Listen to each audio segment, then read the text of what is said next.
Hello, everybody, and welcome to Sunday Brunch. I am your host, Mmmm. It is 10:30 a.m. here in New York. Certainly, we had the clocks turned back, so some of you may not be around, but that's okay.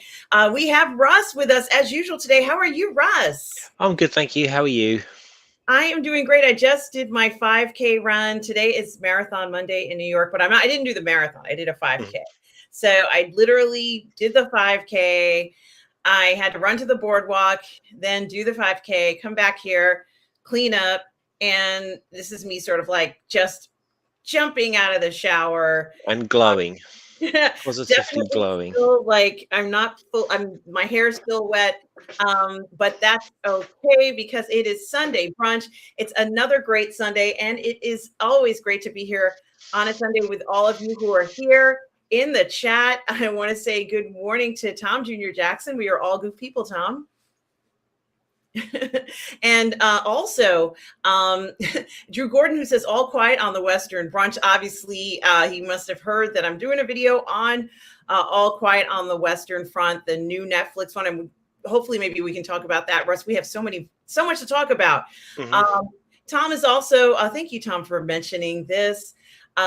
Certainly on Monday nights at 6 p.m. Eastern on the PGS, I have my Lady for the PGS show. So guys, please do check me out tomorrow, 6 p.m. Eastern Standard Time for that show, which I will be hosting this week. And also Russ's contact information. Guys, if you want to find out more about Russ and his work, please do check his link out, guys. It's here, right here, but it's also in the description of the video, guys. Also, Tom Jr. Jackson has his own YouTube channel, guys. He does movie reviews and so much more. I love his Instagram posts where he takes his Funko Pops and takes them on adventures, which I know you guys are going to love. It is wonderful to see that. And of course, Tom is mentioning that here in the chat as well. And also Retro Nerd Girl with her Millennium and much, much more, 1989 classic review. And Ren's Tolentino, guys. Make sure you guys have liked and subscribed to all these channels and everything. Certainly, it is something that is wonderful to see here in our community. And good morning to you, Joe Tyson.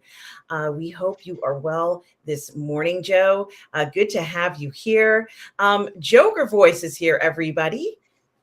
How are you, Joker Hey, Joker Voice. Mario Lopez is here. Hello, Mario. How are you, Mario? We hope you are well. It's always good to see you here on Sunday Brunch. I hope things are going well with you in Portugal on this afternoon. Darth Plato is here. Darth Plato says, I am, I'm sure he's saying, I hope everyone got the time right. I think many people will not, unfortunately. Sometimes that happens. Yeah, I need to shout out to Darth Plato. He did send me an email. I'm sorry, I've had house guests. I've still got house guests this weekend, so I had no time to respond to you. But thank you very much indeed for your message. And I hope you're enjoying the book. And I will respond to you as soon as I can. As I say, I've got a house full at the moment, mate. So I apologise. All righty. Well, Darth Plato Salway to you. And of course, it was great seeing you yesterday on the membership call on the PGS as well. And as usual, Kelly Chow is here. Roll Tide. Roll Tide, Kelly Chow. Kelly Chow says, hey, everybody. Good morning. Good to see you. And Mikey Lito's got like he's abbreviated there's like an apostrophe where the I is supposed to go. So this is very interesting. Good morning, Russ, Tom, and all who celebrate positive fandom. Well, good morning to you, Mikey Lito. And guys, Mikey Lito also has his own channel called Mikey Lito Live. So definitely check that out. And guys, this is Stream Elements. If you would like to send any kind of support to the channel, it is most appreciated here. I certainly do appreciate it. And it certainly helps the channel to grow. We also have Nathan Trujillo. Hello, Nathan. Hey. Good to see you too. And you were also on the member call yesterday for the Post Geek Singularity. It was great seeing you there as well. Stubble McShave is here. Hey, Stubble. Hi, Stubble. How are you? Man in Scandinavia. Yes, I hope you are well, Stubble. And Stubble certainly was introducing some very interesting books that he has been reading. I can't remember the name of it, Stubble, but if you could drop it in the chat, it would be great. So Russ, how are you? How was your week? How have you been?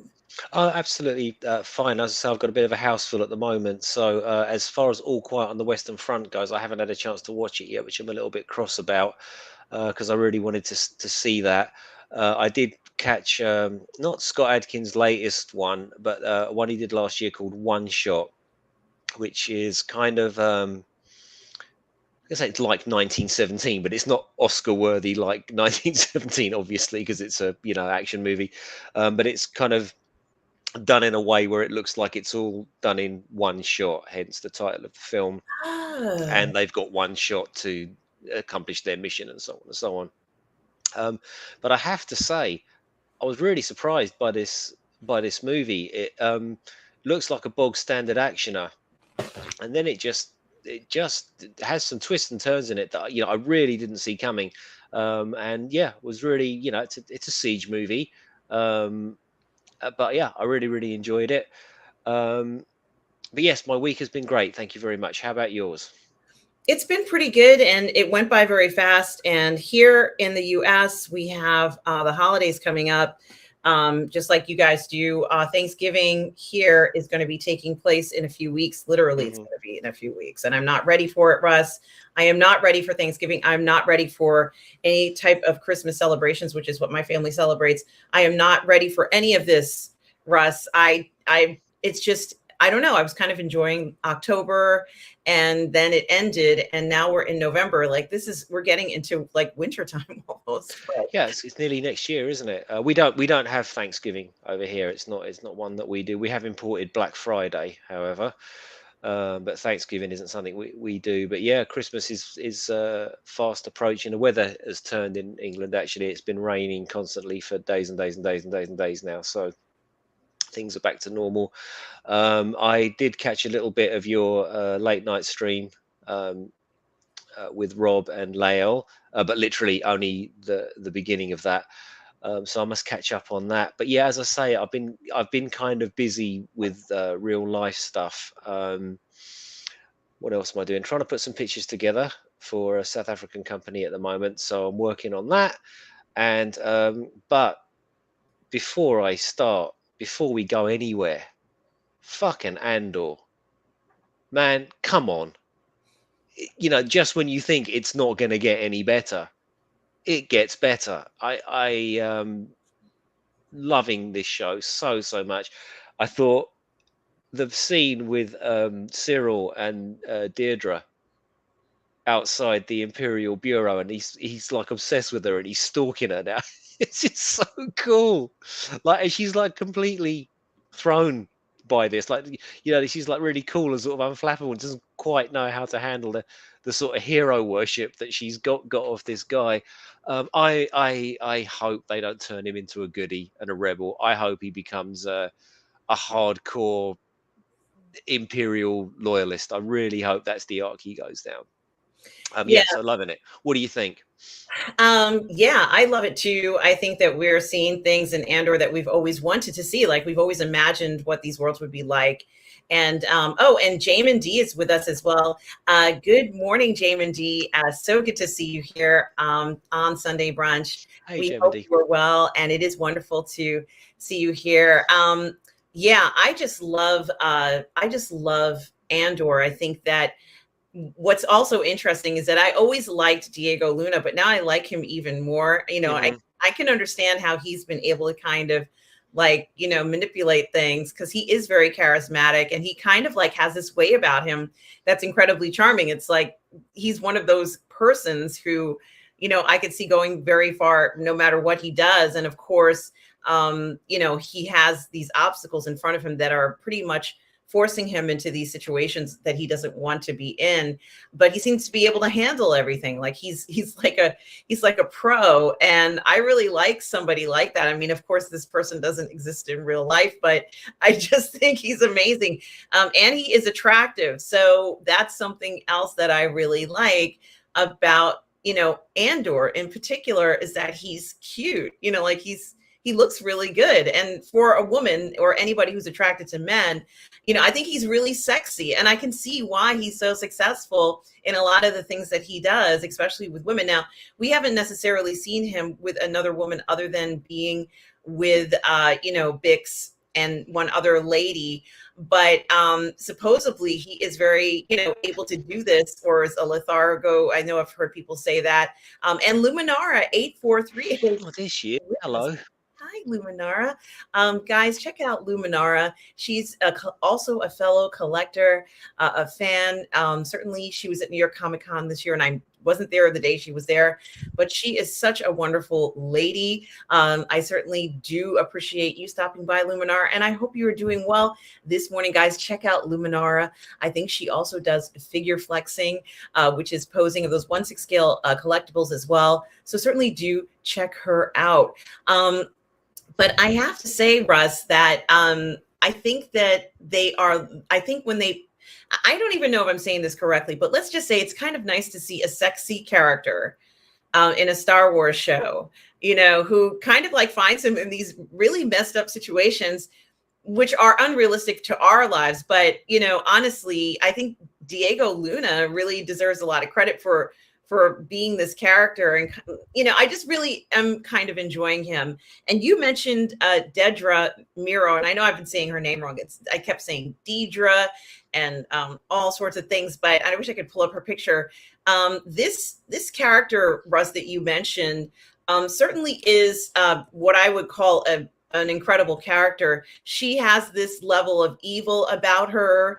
She enjoys what she's doing, and all of a sudden after interrogating poor Cyril, and I say poor Cyril because his life is so out of control right now. He wants to desperately be as popular as he can, so he can prove his innocence, or bring Andor down. He doesn't want Andor to kind of like get away, and he's not ever going to get over it. He's not ever going to be a normal person until Andor allows, is caught, so to speak. He thinks that somehow Dedra is gonna come over to his side, but you and I both know that there's no way that that's going to happen right away. I think that he wants to go ahead and kind of work with her, and he, that confrontation that you had said, where he was like, we both want the same thing. I'm trying to pull up this. It's not allowing me to do it. That confrontation where he had said, we both want the same thing. We both want the same thing. Yeah. And I thought that was very interesting. But I also think that he's so naive. He doesn't really understand everything that's motivating her. I don't know. Honestly, he's doing that to clear his name, but she just wants to get ahead in her work. And so, he's kind of a distraction to her.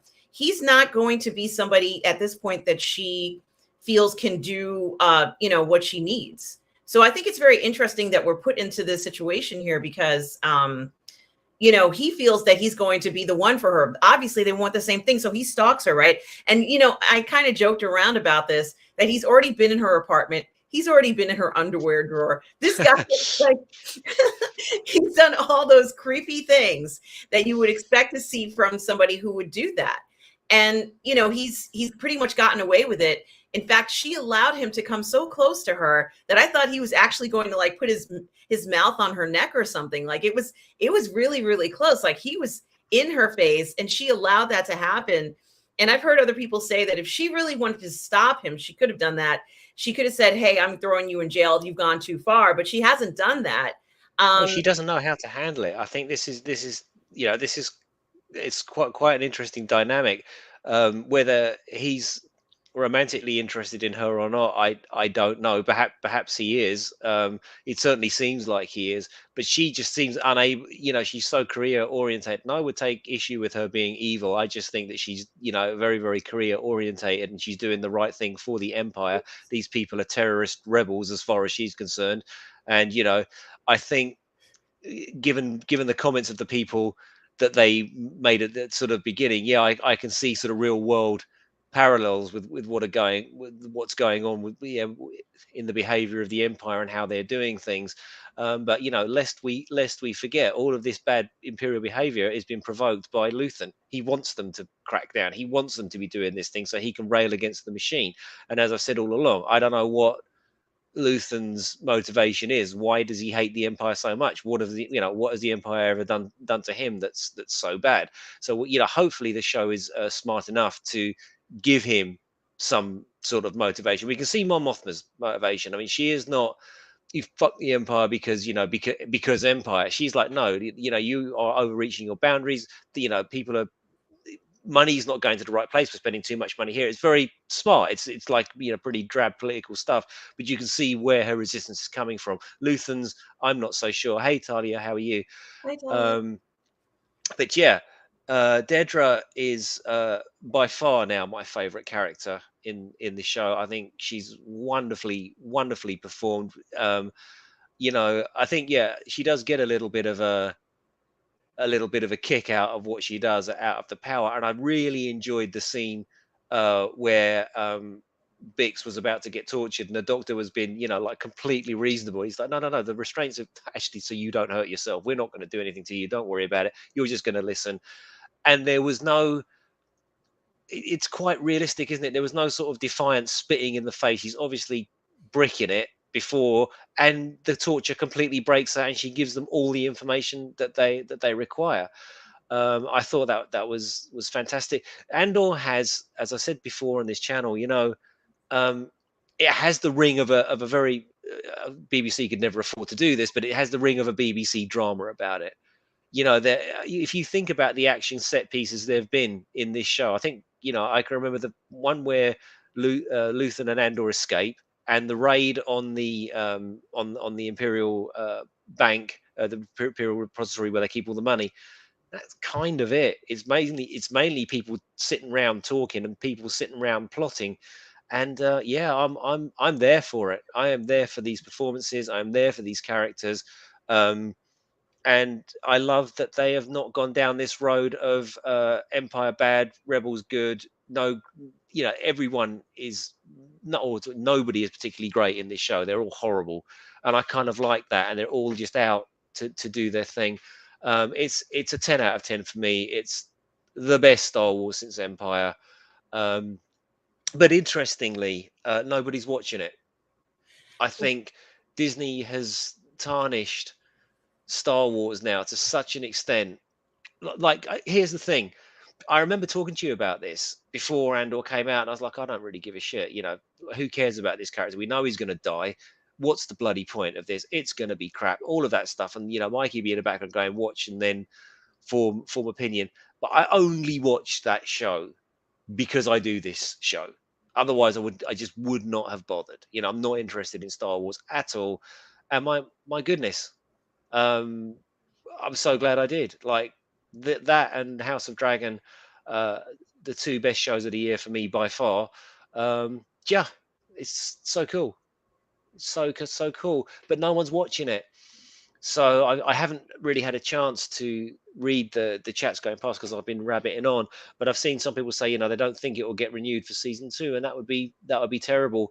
Um, but in some ways, yeah, I think the brand has been so damaged. I could perhaps it won't get renewed because nobody cares anymore, and it's a real shame because if they could produce stuff like this all the time, then there would be many happy Star Wars fans. I think.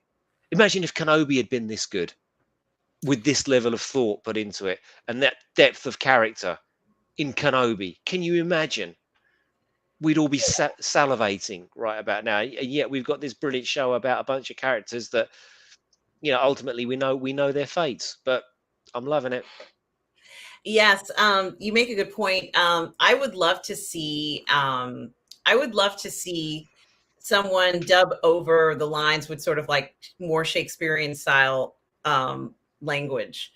And I think it would be very interesting to see that because I think it would still be very, very good. Like it would seem like a classic, type of tragedy or something. I don't know what it would be, but I think it would be very interesting to see that. And it does kind of enact itself that way. Mon Mothma seems very alone now. I know this man, this very sketchy character who's going to lend her $400,000, who's a criminal, you know, who's going to be coming over to her house. Well, guess who's coming to dinner? Your local gangster, Mon Mothma, the lady who is full of integrity and would never find herself in, you know, cahoots or in the presence of a criminal. Well, he wants to, not only does he want to lend her the money, but he wants to come over to her house. Hello to you, S Beam. Good morning, guys. S Beam has his own channel as well on YouTube, so do check out his work. He is a yes. Sorry, yeah. Sorry, it's interesting you say that the criminals coming over. It literally gives more credence to the line, "You rebel scum." I mean, this is it. Now we are in the realm of terrorists and criminals and shady characters to fund this rebellion, for which, you know. And as I said, what I love about this is like they're trying to. They don't care about what the empire does. They just don't want the empire, and I don't care who they're going to sacrifice to provoke the empire into overreacting, to clamp down, so they can whip up sentiment against it. I mean, it's people who have a ideological argument with the empire, if you like, are crushing the little people to get their ideological point. It's brilliant. It's really, really clever. I love it. It really is. And, you know, I think Mon Mothma, I think a lot of people share the sentiment that she's going to be double crossed by somebody. I mean, I'm not quite sure who, maybe her husband, but I can't get enough of the, you know, where he's like, I just want to enjoy myself. Let's have some fun, Mon. You used to be fun. Yeah. You know, like what happened to you? You're not fun anymore. Meanwhile, her banker friend is coming over. And, you know, her husband is almost at a point of like where he could care less about the banker friend. He just wants to invite anybody over and have some fun. And the daughter is more concerned about, you know, well, at that age, she would be concerned about clothes and hanging out and kind of enjoying herself. And she can't stand the mother. So there isn't anybody who has Mon Mothma's back. Luthen doesn't have it. You know, I'm actually scared that I'm telling you, she's going to have to, I sure hope she has a bug out bag, which is essentially just like, you know, a bag with everything you need in it where she can kind of make a run for it and go and hide somewhere, because I have a feeling that's going to happen. We already saw that incredibly cool part where she's in the middle of talking and everybody's like, screw this. They're just like turning off the light gets shut off. I think it was this episode. Yeah, it was. Yeah. The lights just keep turning off. It just snapped. We're going to turn that off. We're not even going to look. We're not even paying attention. Screw that. I've got way too many things going on, and I'm not going to be distracted by what you have to say, Mon Mothma. Well, there's that, and there's also like, you know, she's speaking up against the Emperor's policies. And so that, you know, is it because they don't care, or is it because they don't want to be seen to be going against the Emperor, who they've just voted in with thunderous applause, right? Yeah, I think Vel is her vulnerable spot. I think Vel's going to get into trouble, and that's how Mon Mothma's going to get exposed. I think something to do with Vel. But that's just my guess, man. I don't know. I don't know with this show. No, Vel should have never showed up to Mon Mothma's house after doing one of the biggest heists out there. They saw her face. She didn't cover her face during the heist. Like everybody knows you cover your face, but she didn't do that. So they've seen Vel's face. Someone could identify her. She's a good-looking woman. So, you know, men remember women who look like that.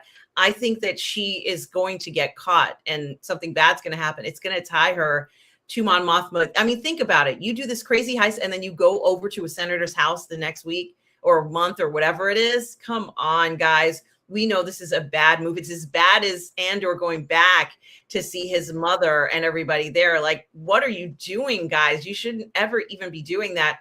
But he had the balls to do that. And then I know a lot of people have been talking about the interrogation techniques that we saw but didn't hear.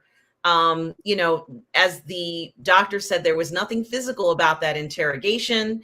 What happened during the interrogation was some type of reaction they recorded that's so disturbing, so horrific, that it breaks you. It breaks you in half. You're not the same person after experiencing this. That's your real world sort of parallel. That's your Guantanamo Bay heavy metal in the earphones bit. I mean, it was pretty obvious what was going on there. It was pretty, you know, obvious a statement. But you know, as I said with this show, I don't particularly care what statements it's making, because the statements it's making are in subtext. You know, it's not like, you know, that they're obvious with their intent. You know, that it's all subtext, and they've been critical of this and they've been critical of that, whatever. But I'm being swept along with the story, so I can see the subtext, but I'm not overly bothered by it, because it's not punching me in the face with it like so many other shows have. But there's an interesting look. There is uh, there are dissenting voices in the chat, and I think we need to adjust it. This has gone on for a Sure, while, actually. Joker sure. Voice is saying, Well, yeah, in my this, opinion, the fans of the show want the show mhm. uh, to be good so It's moving badly on to to the the point point. after getting burned with the Book of Boba Fett and Kenobi, their minds are already made and will defend regardless. No, I'd argue. I'd argue the point. I'd argue the toss, man, because I wasn't going to watch it. I only watched it because I have to do this, right? So I went in thinking it's gonna be a bag of shit, and I really wasn't expecting it to be anything like it was. I was so taken in by the fact that everybody was, you know, it's very Game of Thrones, right? They've taken a leaf out of the Game of Thrones. Everyone in this show is horrible, and as I've said on this channel many times, Andor is despicable. I mean, I know our thinks he's sexy and all that kind of thing because he's a bad boy and he's very handsome and all the rest of it. He is But the really handsome, Russ. Come on. he is, no, he is absolutely. But you know, his character, he's despicable. He is a despicable human being. Everything he does is just disgusting, right? You know, and he doesn't even care about the rebellion. This man has no redeeming qualities whatsoever. You know, he wants to get out of prison. You know, he's not thinking about the altruistic, you know, No, let's get all my mates out of here. He won't give a shit if they all die. He just wants to get out. And you can see that. And they've been consistent with this. but to Like, be as soon as Christopher Fairbanks died, he he doesn't says have to be altruistic, he Russ. doesn't have to be, no, but you know, like, that's not writing 101, is it? This guy is horrible. And the first thing he does after Chris Fairbanks dies is he says to Andy Serkis, how many guards are there? Because he keeps asking the question. He goes, no more than 12. You know, he doesn't care. He's horrible. Yeah, so for me, Joker Voice, actually, I would disagree with that sentiment, because I didn't care. I didn't care going in. I just thought, I don't care about Are this. people But it defending was, Star Wars shows? Are they defending them? I haven't seen people defend them really. I've seen people say whether they like them or don't like them, but mm. defending, I don't know. It's I don't know. Yeah, I'm speaking for myself. I had no interest in it. I didn't give a shit about it, but I thought the performances and everything was just so good. It was so well done that it hooked me in. Now, whether other people are just so desperate for Star Wars to be good, but you know, my Yeah, point, Joker Voice, is actually I saw earlier on you said nobody's watching it. So I would, my counterpoint to yours would be, well, if nobody's watching it, it's like the Star Wars brand is so fucking damaged at this point. Nobody yeah. gives a shit about it. So maybe the support is genuine for it. But this is where there's a big problem when it comes to streaming in general, is that since they don't really share numbers widely, and there's no set way to share numbers, you know, it's very hard. I mean, to go ahead and say whether a certain number are actually watching these shows, and we know some shows are more popular than others. House of the Dragon was going to be an incredibly popular show. We knew that from the beginning because Did that's we? Did we? I mean, this was another one yeah, though. yeah, we did. Wasn't it? People were just like, a fucking Game of Thrones again. Who cares? This is a prequel. I was certainly in that camp. I heard Mr. H saying the same thing when he was reviewing it. He's going, I know, who cares about this? 200 years before year target. Well, wasn't the So book, I mean, the story from the book was good. I mean, there were fans who liked it and were excited to see the show. yeah, but Weren't I think more people have watched Game of Thrones and have read their books, right? true. So I think House of the Dragon had a bit of a mountain to climb in terms of, here's the thing. Yes, I concede, yes, you're correct. The first episode, everyone was going to watch it because it's a curio. But it turned out that the first episode smashed it out of the park and people kept coming back to watch it. Now, if that first episode had sucked balls, it would have disappeared without a trace, and that would been the end of it. But it turned out to be far superior to certain other fantasy shows that were around at the time that have disappeared without a trace, that had far much more money spent on them. So yeah, I think, but if it hadn't been as great as it was, and who held out hope for it? Did you think it was going to be good? Because I certainly didn't. House of the Dragon. Yeah. Yeah, I had great expectations from it because I knew who was involved in making it, and they did a good job with Game of Thrones. So that's how I looked at it, is that it was going to be as good as Game of Thrones, if not better. Well, yeah, but Game of Thrones sucked at the end. I mean, they dropped the ball so badly. So many millions of people were so disappointed with the outcome of it. I think a lot of the talk in the build up to House of Dragon was, yeah, but I'm so badly burned, I don't care anymore. I don't want to go back to this. I heard a lot of that, myself included. It's like, oh, you've treated me really badly in season 7, and then in season 8 it was so obvious you couldn't wait to get to Star Wars that you just no longer cared. So did a lot of people come back to watch House of the Dragon? Like I said, I think at the beginning it was a curio. Like, lots of people tuned in to watch the first episode thinking, oh, what have they done? I bet it's going to be crap. And of course it wasn't. It was awesome, and it gathered a momentum of itself, dragged along by pure quality. That's what I think anyway. Yeah. Well, I had a sense it was going to be a high quality show from day one. So I was confident it was going to be good. That's what I was expecting, because they never lied about what to expect. Mm-hmm. Whereas in the other, let's say, other fantasy show, they also didn't lie about what to expect. And I knew that I wasn't going to be fond of it because of what they were promising. And you've talked about how a show is presented and trailers and what they promise. It's like, are they going to deliver what they promise? And I think that they did. The premise, yeah. And they also did that for Rings of, what I used to call fire, but Rings of Power. I think they delivered what they promised. And unfortunately, Rings of Power was not exactly what people wanted to see. And they knew that from the beginning, that it was going to be different. It was going to be a very different interpretation of a famous story that everybody loves. Everybody loves, there's a lot of people who love Tolkien's work, let's put it that way. But I think it was very interesting that maybe for one of the first times they gave us exactly what they said they were going to. And so, we were able to kind of gauge the hotness or the coldness of what we may or may not love. I don't know. But it's good to hear. It's good to kind of get that. It's good to kind of get that, those impressions. And Stella McShay says, are you writing fan fiction about the Dom Sub adventure between Yes, I am. Yes. Is that what they call?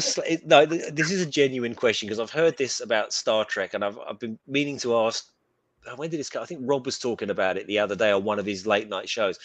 Is that slash fiction? Is that what that is? Yeah, it's a slash fiction, right? Okay, yeah, cool. Slash fiction, fan fiction. Yes, I am, of course.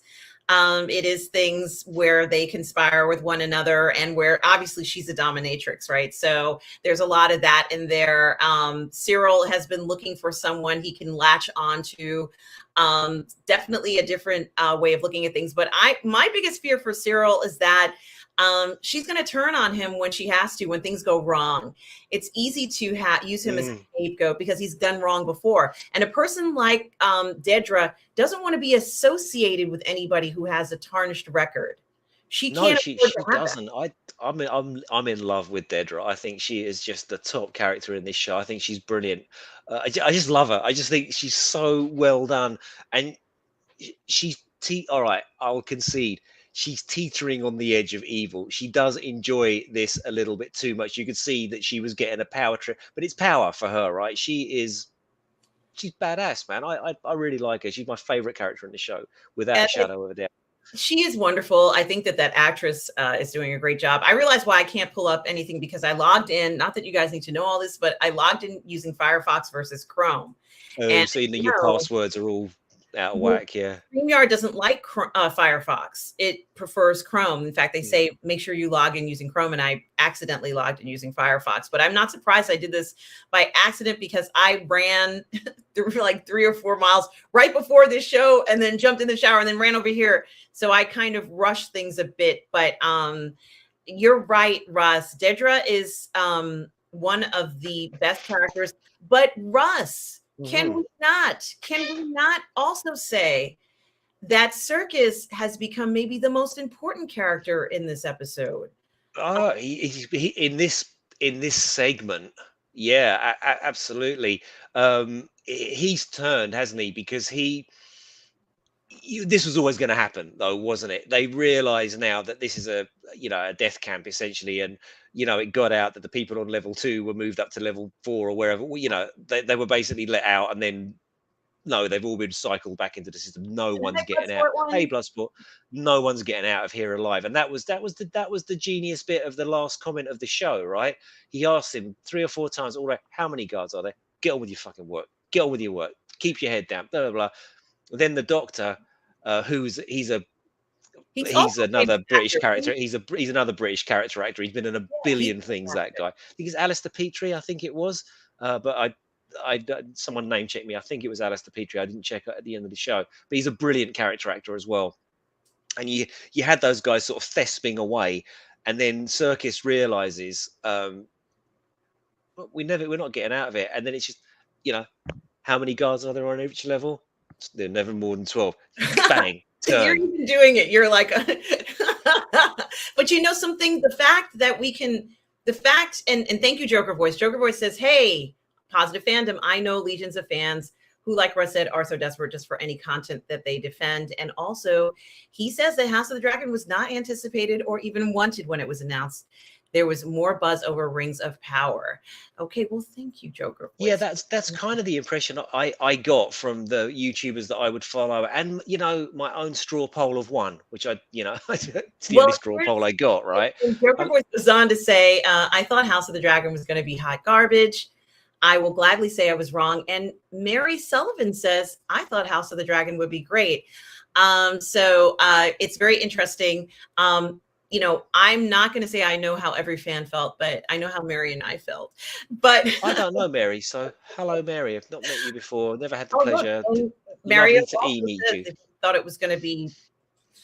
Mm, So Nathan says that he never watched Game of Thrones, but he loved House of the Dragon. That's very interesting. Now, mm. I did want to add to what you were saying, Russ. Yeah, sure. And it has to do with the prison situation. And Mhm. of course, last week we talked about how the prison, was kind of like a cool hand Luke thing, right? Mm-mm. Where, as I said, I'm going to be the best damn, ditch digger I can be. You want me to dig ditches? I'm going to be the best damn ditch digger I can be. I couldn't say it properly before, but that's what they did. And then he won over Kino's trust, so to speak, or at least Kino feels that team of his will be in the top tier all the time, and they'll get food that has flavoring and, maybe a few less whacks from the guards, which I imagine happens from time to time.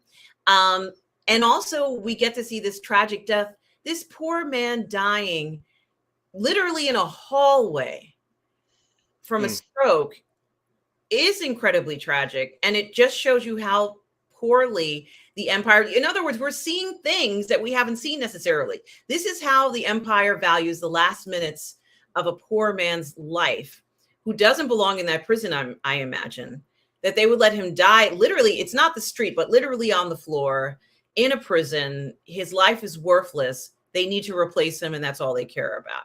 And Well, I that's think, it. That was said and shown, right? So that on an unrelated comment, sorry for just. I need to jump in there. In an unrelated comment, Andor keeps asking Circus about how many guards are there, and he's like, "What do you think they're listening? Do you think they care about us? Do you think we're anything more to them other than just pieces of meat?" And then we see that on the show. I'm sorry, someone's ringing on my doorbell. I have to go. all Excuse right, me. I will be here. We're just going to wait for Russ. I'm just going to take him out of there's someone ringing, and I'm sorry about my hair. It's kind of a mess, guys.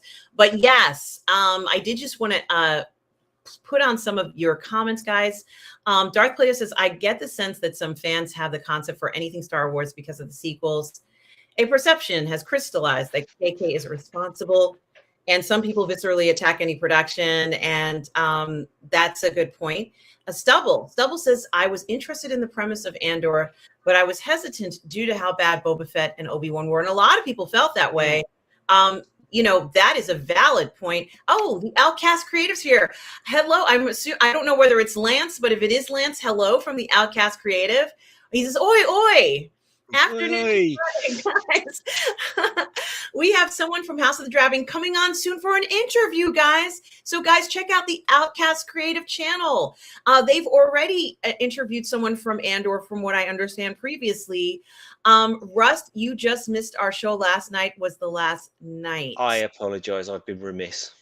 Yeah, I'm sorry. I wish I could have been in town. Of course, the show is in London that he's talking about is the one that's similar to a certain Star Wars star who was kind of released from her contract unfairly, guys. And this was an amazing show. Shit, I can't believe that. I forgot about that. I'm so sorry. I really wanted to see that as well.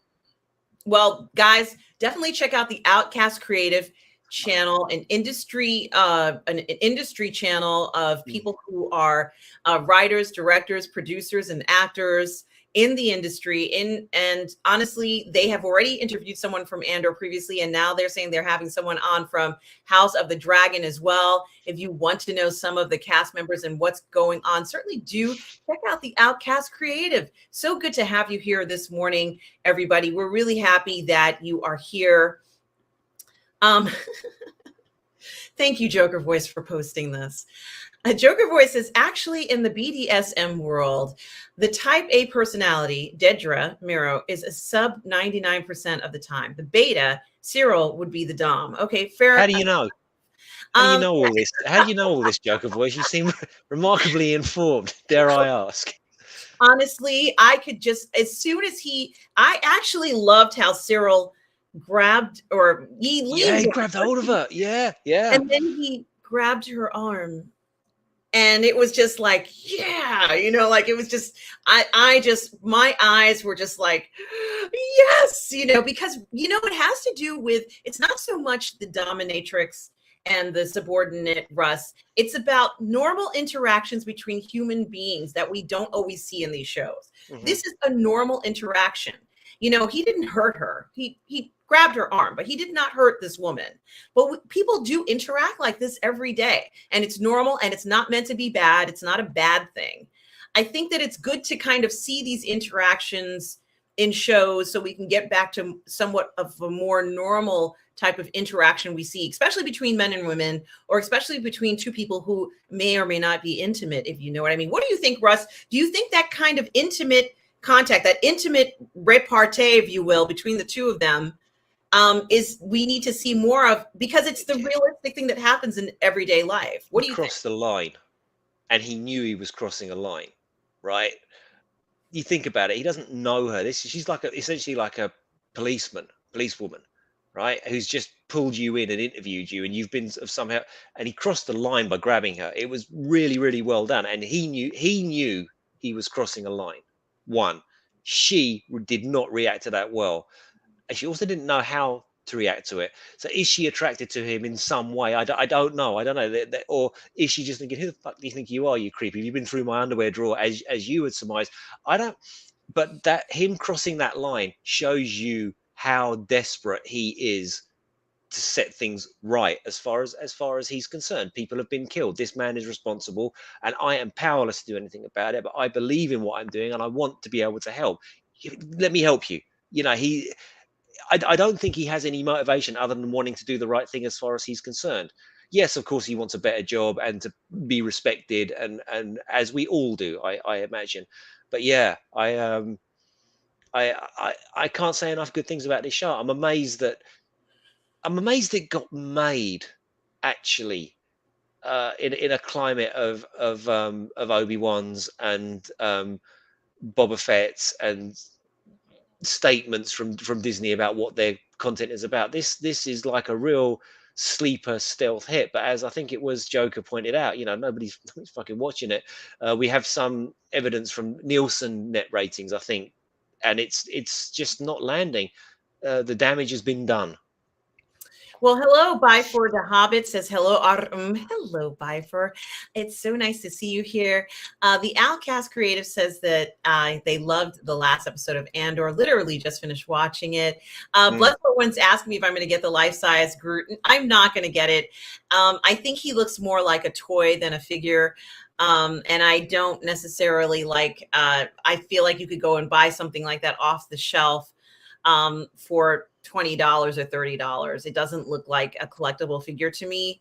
And does not mean that they didn't take a lot of time to make it into a quality figure, but I feel like I could go to any store and pick something like that off the shelf. It's not necessarily what I think should be I don't know, a $200 or a $300 figure. Joker Voice says Generation Tech has a theory on what they are making in the prison, and he says he agrees with it. They are making part of the support system for the panels and the wings of a TIE fighter. Yeah, they might be making a lot of different things in that prison, Joker Voice. But they're making the same thing over and over again, aren't they? So I thought it was Death Star parts, but Joker Voice does go on to explain that he was a bartender for almost 20 years, and he was in Vegas, and he got exposure to some subcultures over there, which is why he knows about the relationship between Cyril and Deirdre. So I'm buying it. I'm with you, Joker Voice. I'll take that all day long, mate. Yeah, but I'm fine with that too. Mikey Lito says it's good to see someone who doesn't think they are working on the Death Star.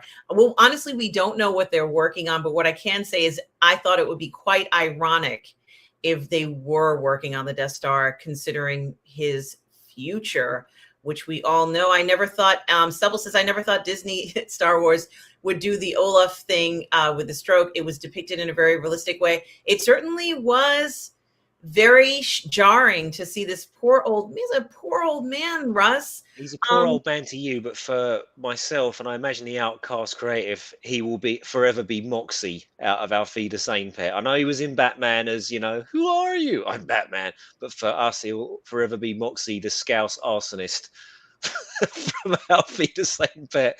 So yeah, I can't believe he's got some. But yeah, no, it was really well done. It was really now the Outcast creative says that this one was about the post office scandal. So I'm sorry that I got that. Apologies. Guys, I apologize. I'm assuming it's Lance. It may not be, but I'm sorry, Outcast Creative, about that. I certainly want to check out your next production, which I'm sure you have in the works. And Joker Voice mentions, what does the Empire mass produce? Walkers, Trooper armor, TIE fighters? Yeah, everything, anything. Like they need supplies to fight with. They certainly need those. They certainly need the armor, or the whatever kind of armor the stormtroopers wear. I'm sure they are producing that in mass. And guys, here's the Outcast Creatives channel. Here you can subscribe to it. So the other thing that I was going to say is, what do you think will happen to Bix now? She's going to be kept around. She's not a character that we see later on. There's one guy in the prison who we do see later on, Russ. We know that he ends up one of the fighters in Rogue One alongside Cassian. But there's a lot of people who are in that prison who we don't see again. At least doesn't mean they didn't survive. It's just something that we don't see with everybody.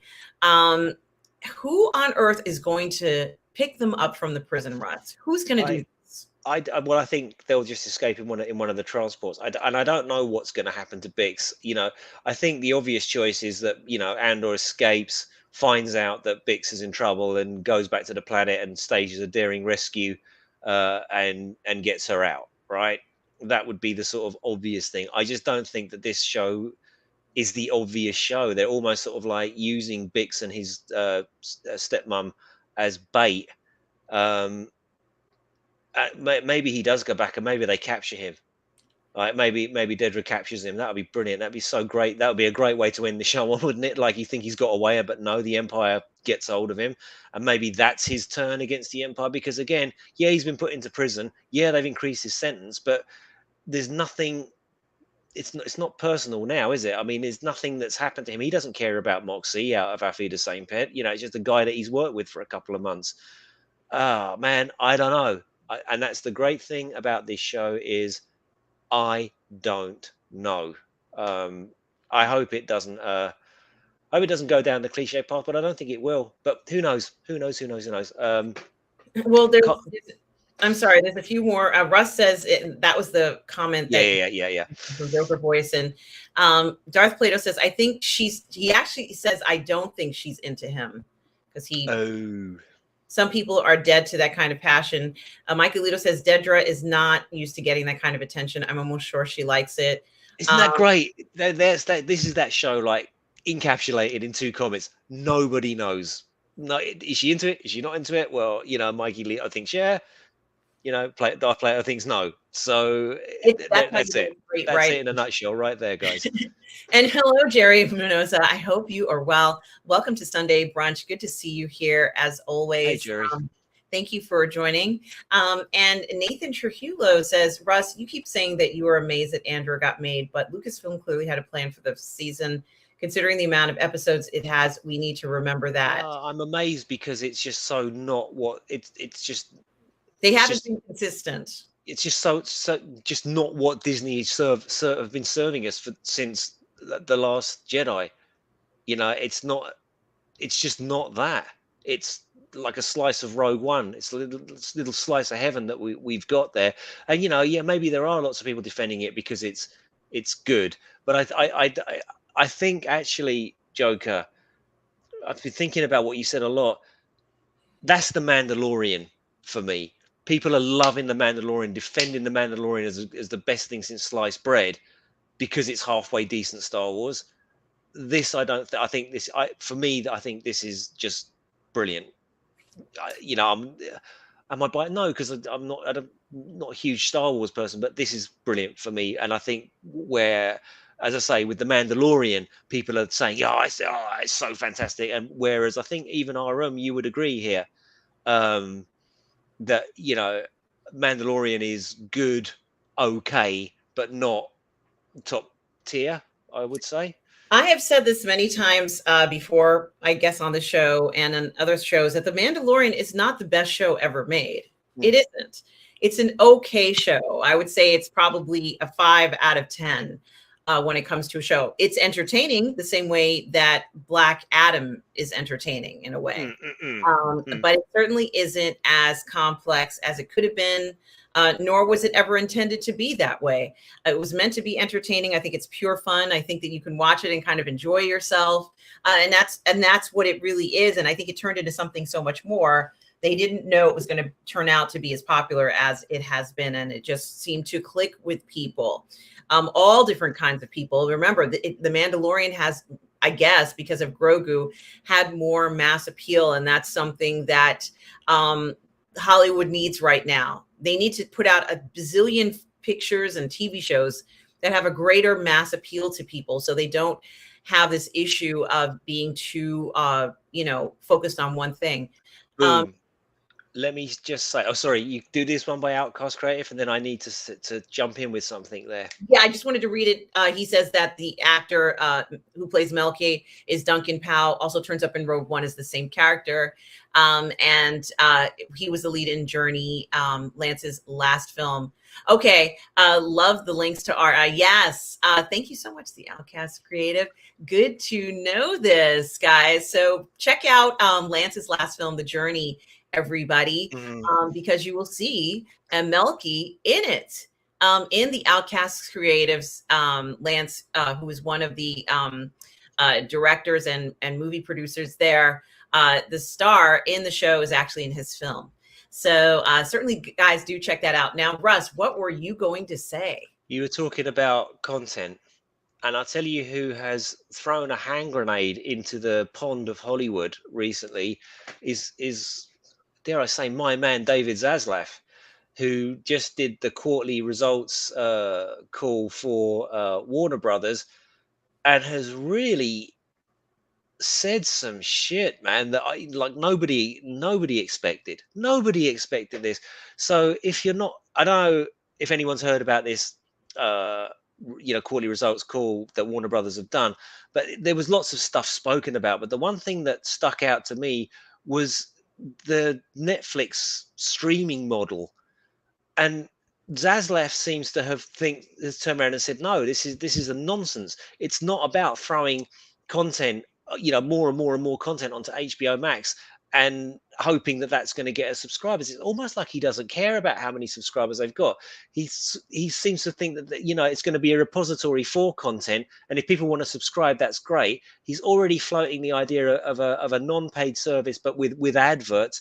And somebody did a comparison of Paramount. I think it's Paramount has got a paid service and a non-paid service, and both of them brought in the same amount of revenue, except it's the syndicated stuff that's appearing on the the advert service, and it's made them $1 billion in the same way that the hugely expensive Discovery stuff has made them $1 billion. So it looks like Zaslav has completely changed what was Warner Media's thing. Let's put everything on streaming and try and generate subs. It seems like Zaslav doesn't care about subs. Zaslav just cares about making money, and however they achieve that is because they're in a lot of debt, right? And yeah, so that was big news coming out of that. But then off the back of that, have you heard about the huge meeting in the Warner's commissary that happened the other day? I haven't, no. Oh wow. Okay. Well, we've been running half an hour. Do you want to run your intro, and then I I'll tell you do want to all run my about? intro, and we can take a break. Let me just read a few more of these comments. Mhm. Mary Lopez says Rogue One is going to be considered even better film after Andor. And Stubble says that he thinks a lot of people didn't watch more because after the first episode, it wasn't what they were expecting from a Star Wars show. That's a good point. And we also have Prince Tron Marcellus Maximus. Hello. Hello. Says Cyril to Deidre, using a quote from Scarface. Hey, baby, what's your problem? Huh? You got a problem?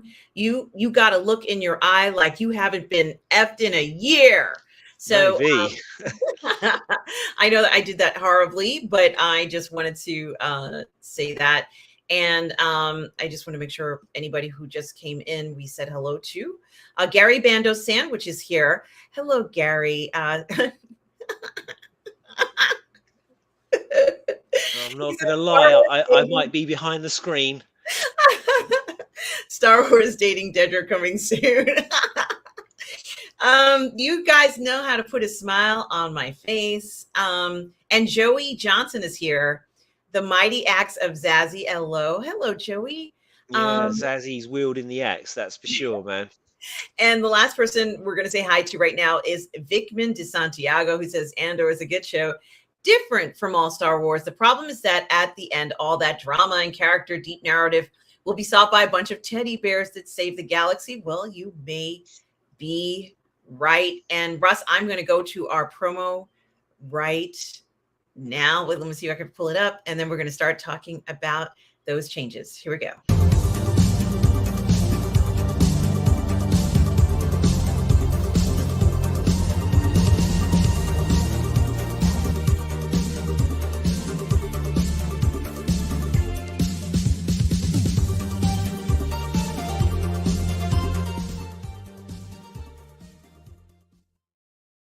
So hi guys, we are still here. It is still am I zooming in and out of the show? Yeah, I am. No, you're there. I can see you. You're fine. Okay, because it looked like I couldn't see my thing. This is what happens when I log in with Firefox. I'm gonna remember not to do that next week. But Russ, yes, this is guys, we are still here. It is Sunday brunch, the second hour of Sunday brunch, guys. Russ, we have been talking about Andor, but we've also been talking about these changes. Russ, feels like the most changeable year in entertainment we've seen in a while, Russ. Well, But it feels like a lot of things are actually happening. A lot of shows that are coming out are not so bad or the worst that we've ever seen. We got actually a decent film. Black Adam was pretty decent. We have Wakanda Forever coming up. We have so many things that are going on. And a lot of it has to do with Zaslav and some of the things that he's doing. What more does he have in store? You talked about this meeting, Russ. yeah, well, people are extrapolating a lot. We know Superman, Man of Steel 2 is a priority. They've come out and they've said that. Cavill's come out and said that. So who's having lunch together the other day? David Zaslav and Steven Spielberg are having lunch together. Spotted. It's innocuous, right? He's a famous director. Zaslav's the head of a studio. Why wouldn't they be having lunch? It doesn't get interesting until they're joined by Safran and Christopher Nolan. Now that is just massive. So the theory, the feeling is that this is about Superman 2, Man of Steel 2, whatever, or the Superman, whatever they're going to call this film, because of Safran been there. Now, why would the head of DC Films one of the heads of DC Films be there with Christopher Nolan, Steven Spielberg, and the head of Warner Brothers Discovery. What the fuck else are they going to be talking about, right? Here's it's comments. As I spoke about nurturing fans, customer and consumer will determine what's good. Yes, he did say that. What's good content and what's not good content, and focused on franchises like Superman and Rowling and Lord of the Rings and all that stuff. That's what he was saying in the quarterly results call. Yeah. But it was very clear that he didn't want to just start lumping stuff onto HBO Max. So yeah, we've got 50 billion subs. It's not important to him. Cinematics are important to him, and I think HBO Max will be a thing, but it's not going to be the focus as it was with Warner Media, who were doing day and date releases and trying to. So anyway, so it's Safran been there with this Spielberg and Nolan meeting with Zaslav that's got many DC fans all of a flutter, because many people have said who would be perfect to direct a sort of uplifting Superman film would be Steven Spielberg.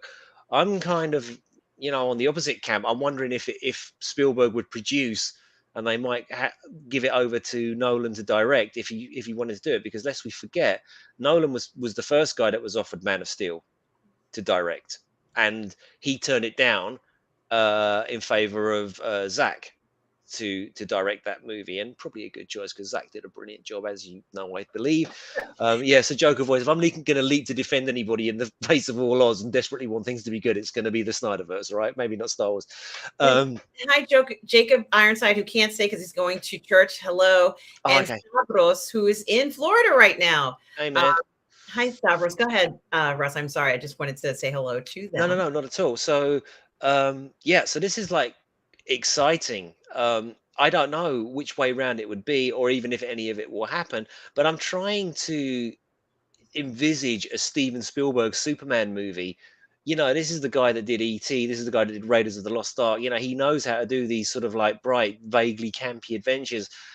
My personal preference is I don't particularly want bright and campy. I think that the Superman we've got has been kind of established, and I wonder if the flip side of that would be have Spielberg produce and let Nolan direct, if he chose that he wanted to direct, to keep it from drifting too much back into the Snyderverse, grayed out palette, and keep it more on the lines of getting towards that bright and hopeful Superman, which Henry Cavill really seems to want. And of course, he's going to have some creative input into it as well. It's just things are getting good for DC fans, and I think it was Mikey might have said. I think I saw it shoot past as I was talking there. One thing is, of course, Zaslav and Co haven't actually produced anything yet, right? So that we haven't had any content from them. Everything we've had so far has been from the previous regime, reshot, retooled, redone, but nothing as yet original. That is true. And you make a good point. Certainly, I guess we'll find out, I guess maybe over the next 2 or 3 years, what really Zaslav has had in store and what he's able to accomplish. Right now, it's so early in him kind of changing things around. It's hard to make predictions in some of this stuff for me, but I'm just glad things are changing. I'm glad that we're seeing less messages in some of these films. I was on a call the other day and somebody had said, oh, the problem with Black Adam is that they didn't have as much of a message in it. And I thought to myself, no, you don't understand. People hate when there are messages in these superhero films. Like, they don't like it. And, of course, it depends on the message that the person is sending, but no one wants these messages anymore. And I think they have to be careful. They have to be careful when they present a film like this. If they put some kind of message or try to school the audience, people just want to enjoy these films now. And I think it has to be something that's done very carefully if they are trying to give sort of like, if it's too message heavy, I think fans will push back against a film. But I don't see any pushback against Black Adam in regards to a message. Although Black Adam was a film. I mean, it was fine. It was fine. There's nothing wrong with Black Adam, but it didn't go there, did it? And it had all the opportunities to sort of go there with its messaging, about the Middle East being exploited and blah, blah, blah, blah, blah. And it kind of mentioned it and then just sort of moved on to more killing and explosions, which was fine. As you say, it wasn't heavy on the messaging. I'm reminded of, and I haven't I'm reporting this secondhand. I saw a thing on Mr. H's channel where there's been a bunch of sort of pre-screenings done of a new show that a studio wants to go into production with, and they did a side by side. This speaks to your point. I'm not going off at a tangent, I promise. That they showed the two side by side to audiences, and the one show is about a lady cop who's a person of color, and I think she From might Reno be. 911. Excuse me. Is she from Reno 911? She may well be. I don't know. But they're making a new show with her where she ends up going to the sort of deep south to head up a team, and of course they're against her sexuality and against her race, and this is her struggle, and she has to sort of deal with all these horrible people, and that's the Yeah. sort of premise of the one show, and the other show was an entirely made up show that they made for contrast, which is I think about a dad whose his wife and kid are killed, and he sort of gears up and goes up on a massive revenge frenzy, and it was filled with what do they call that kind of content? Questionable content or unwelcome content, or stuff that goes against the message, and Hmm. of course the made up show scored sort of 10 out of 10 across the board, and the actual show that nobody was interested in hearing that. So to your point, these things about messaging look like they've had their day. And thank God, because it's been too long, and And there's our channel is called Positive Fandom, right? And so it's great to talk about things that we can get excited about, as opposed to just going, oh, I don't want to be told I'm a horrible person. but there's also plenty of independent films and film and cinema that will always have messages in them and always have traditionally, and more kind of auteur style films that are very avant-garde, and those are specifically made to state a message, and those will never go away. We're always going to have films like that. Yeah, um, absolutely. But there's those things. Well, I think in mainstream, I'm talking more about mainstream entertainment. It's fine if it's in the subtext. I don't particularly care. But they've gone. We've said this a billion times, and someone's talking about She-Hulk up there. It's literally the poster girl, isn't it, for a show that's for a movement, an entertainment movement with social messaging it's the poster child. It's gone way, way, way too far, and it's almost like She-Hulk is the pinnacle of the excess of that particular message, you know, and it's been rightly castigated for it. So we can hope that things start to equalize, maybe. I mean, I don't think that messaging should be out of place. I just think, as I've said a million times, subtext. It's in the subtext. Nobody has a problem with it. Carry me along with the brilliance of your show, like you did it with House of the Dragon. Yeah, it's a statement against the patriarchy. Yes, women have it shit in Westeros. Yeah, but that's fine. But it's not like they go on about it the entire time. It's in the subtext. Brilliant, and that's what it's always been about, as far as I'm concerned. I agree with that 100%. And Mario Lopez says nobody talks about The Walking Dead. So Mario, I've never seen it. I am a big fan of The Walking Dead, the TV show, Mario, and I have watched it pretty much every single episode. And Michaelito, you're right. It is behind a paywall on AMC Plus, I think is what it's called. But I have that, so I watch all of them. Mario, I have 6-scale figures of characters from The Walking Dead. Ezekiel and Morgan are the two that I have, but I might get a few more because I really like the show. And only God knows what's going to happen. Hopefully Carol and Daryl and all of them will be able to get the kids back, figure out where they are. They're going back to Alexandria, Mario. So I do watch the show. Hit me up if you ever want to talk about The Walking Dead, Mario. I certainly will speak to you about that. And I do want to say hello to Sandy Q. Oh, hello. Hey, Sandy, how are you today? Saying hello, all, joining late, wishing you all a lovely day. Well, a lovely day to you as well, Sandy. Certainly very nice that you have stopped by to say hello to us. Now, Stubble McShave says, I could see Zaslav taking meetings with several big creators. Saffron being there may point towards DC, but I think he's part of many meetings that's not directly connected to DC. Who's Saffron? Yes. I'll be saying. I don't know, Stubble. I don't know. I mean, he's literally just been announced as head of DC Studios. Whereas as Kevin Feige was pretty quick to go, well, yeah, nice one, James Gunn, on being head of DC, but you can't do really much until you finish with us until the middle of next year. So, but I get it. He has his commitments with Guardians and Disney and all that stuff. So Saffron's the business guy, right? Safran's the sort of hard-headed, this is I'm going to make the financial decision, so he's the sort of, the braces, and Gun's the ponytail, isn't he? Gun's the artist. Oh yeah, no man, I'm going to make this. I'm going to do that. Yeah, so they seem like a great piece. I don't know. Yes, you could be right, but it seems odd. Why else would Safran specifically be there? If it was Zaslav, Spielberg, and Nolan, that'd be interesting in and of itself for other projects, whatever, new Indiana Jones movies or whatever. That's not Warner Brothers, but you know what I mean, different projects.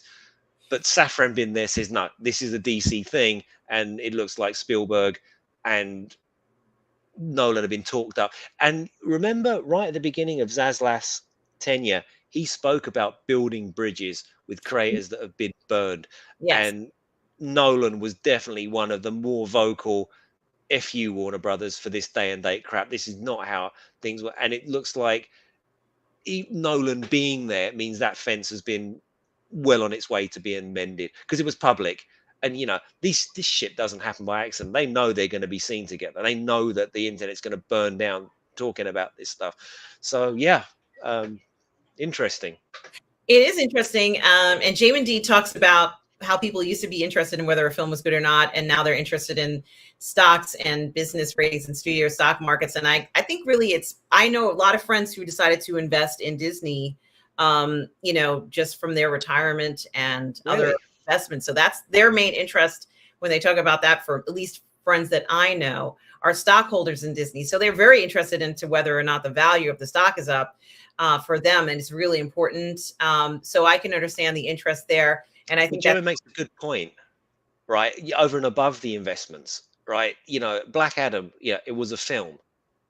But the talk about Black Adam really wasn't about Black Adam or the Justice Society or anything like that. The talk about Black Adam was all about the last 10 seconds of that movie. That was what it was all about. So yeah, I think Black Adam almost seems to be sort of like a bit of a nothing movie that's a springboard to all this stuff is to come. And that's what all the talk about. It's not really been about that Black Adam movie. Yeah, it was filmed. Yeah, it was great. It killed loads of people. Fantastic. But what it means for DC going forward, what it means for things going forward. People are taking much more interest in the stuff in and around movies now. And, well, don't you think, Jamin, that not only this channel, but so many others like The Drinker and Gary Nerdrotic and all of those people, all of that stuff is not necessarily just about the films. It's about the business around films. Fans seem to be much more interested in it now than they ever were. So yeah, good point, man. That is a good point. And Gary Bando Sandwich Worthington talks about Enola Holmes, and I talked about Enola Holmes, which of course, as many of you know, Henry Cavill is in. He was in the first one and the second one. His first in the first film, he didn't have very much of a part in it. Really, I haven't seen it yet. Well, you don't have to see the first one. Unless you want to see Millie Bobby Brown, you probably shouldn't watch it because it's about suffrage, women's suffrage. So if you're not interested in women's suffrage, I don't recommend you watching it. But the second one, they seem to indicate that Cavill may be having a larger, more significant role in it. And of course, he should have had a larger, more significant role in the films from day one, but we'll see how it goes.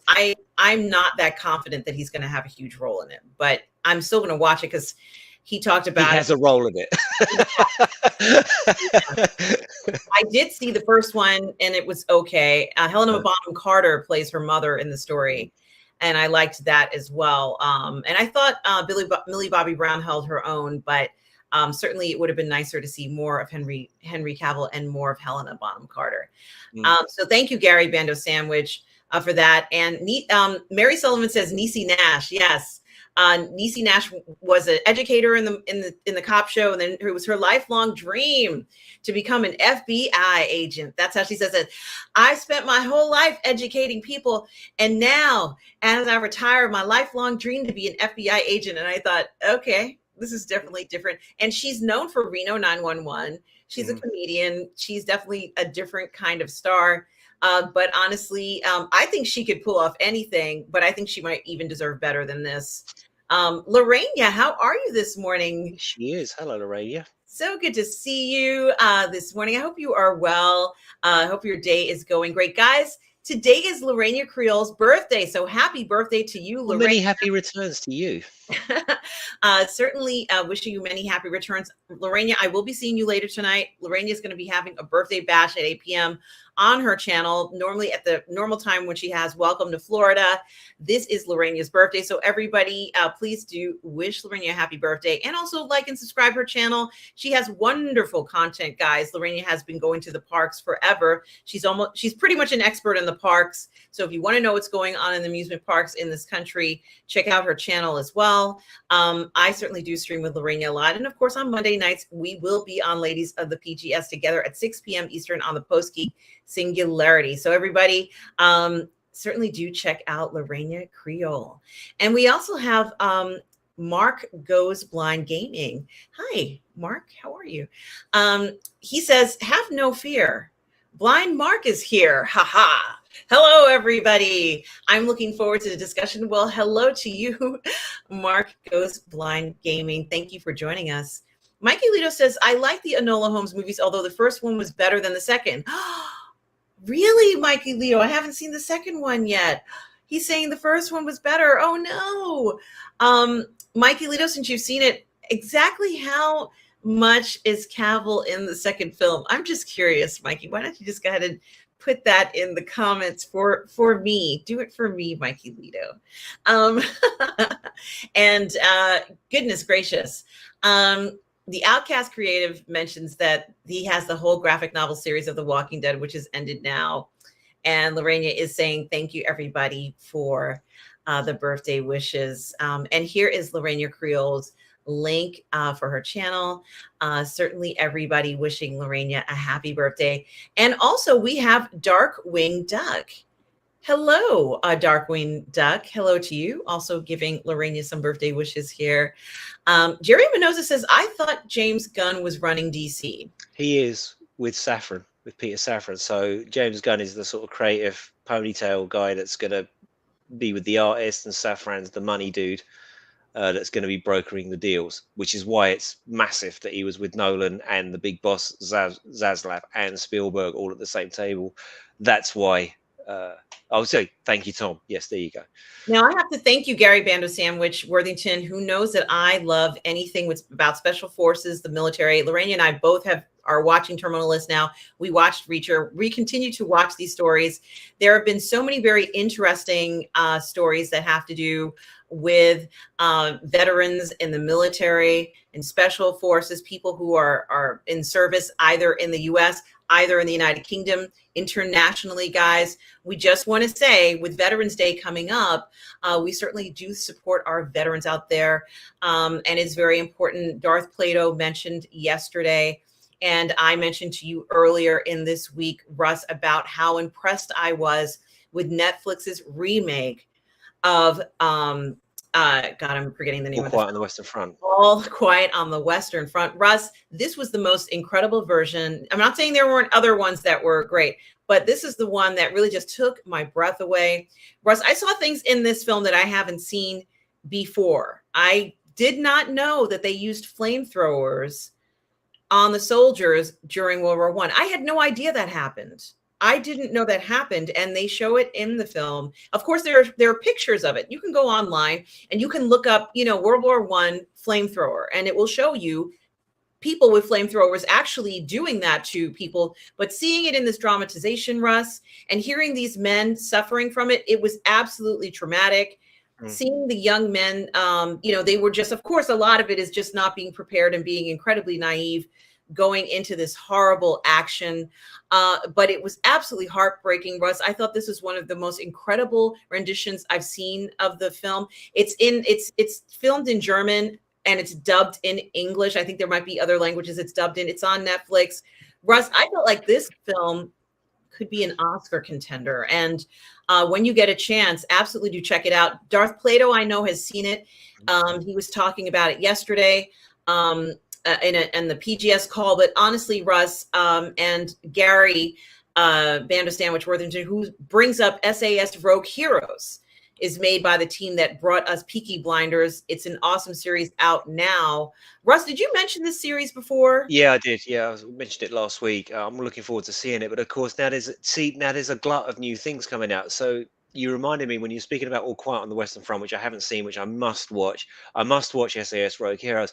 But what's going to trump it for me? What's going to trump everything for me now? That is, of course, Netflix have released the season 2 of Barbarians, which the first season of Barbarians was about the Teutoburg Forest massacre disaster for the Romans, led by a traitor to the Romans called Arminius, or a complete hero to the Germans who trounced the invading Romans, whichever camp you're on.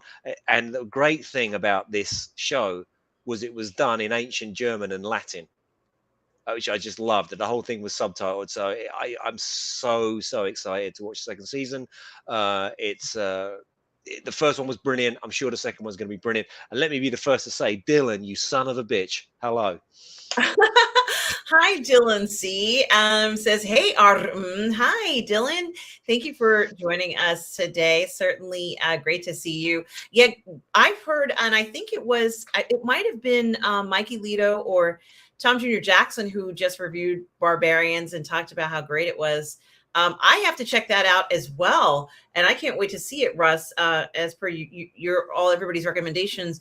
Joker Voice says, "Gonna scoot. Time to get ready for football and day drinking. Have a great day, folks. Always fun time with Russ and Positive Fandom." Well, it's a great time to have you here, Joker Voice. We always enjoy having you.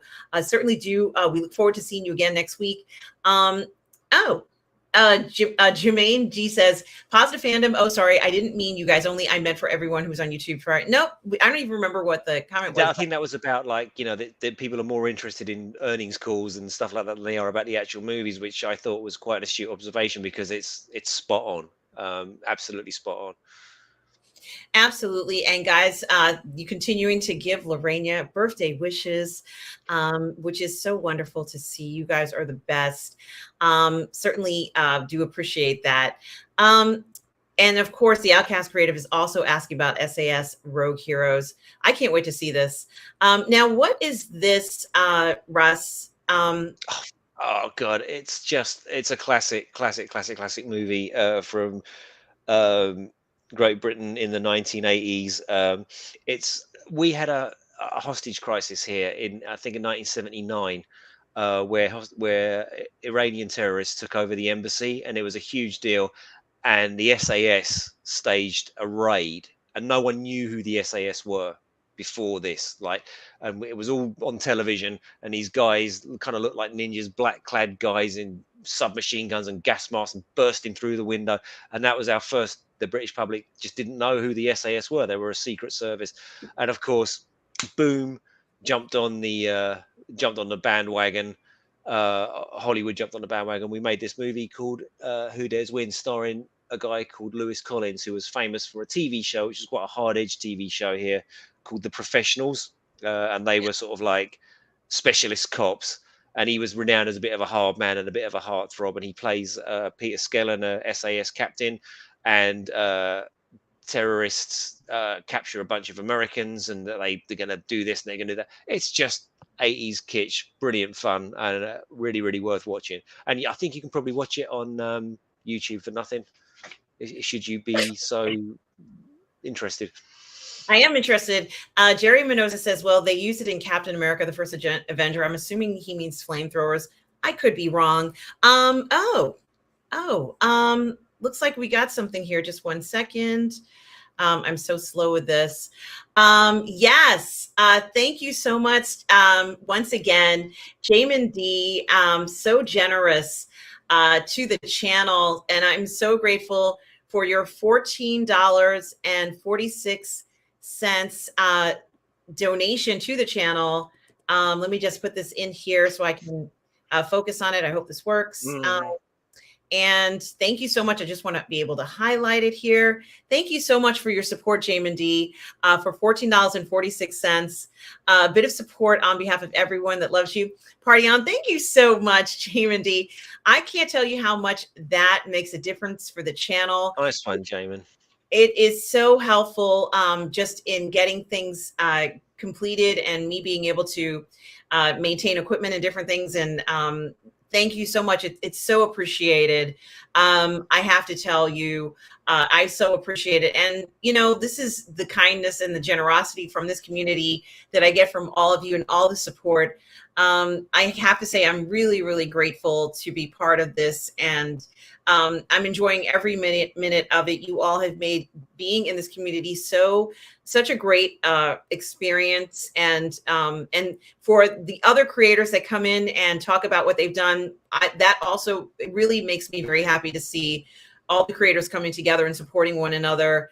You know, when they have things that they want to promote here, or if you have something on your mind. I especially like if you have something on your mind, just like when Mario Lopez talked about The Walking Dead. He's like, nobody talks about that. I'm like, we can talk about it just to find out those different things. It is a lot of fun. You guys Is it good? Because I've never seen it. I remember watching the first one, and he wakes up, and then he's under the car, and the zombies come, and his wife thought he was dead, and she's gone off with his best mate, and that's all I remember of that show. And then I heard that it was rubbish, and then I heard that the whole thing with Negan went too far, and it was pants. So, what's your? I'd say that the first 5 or 6 seasons are worthwhile watching. Mm-hmm. And then I would say they probably should have ended it and started afresh. I guess they did in a way, but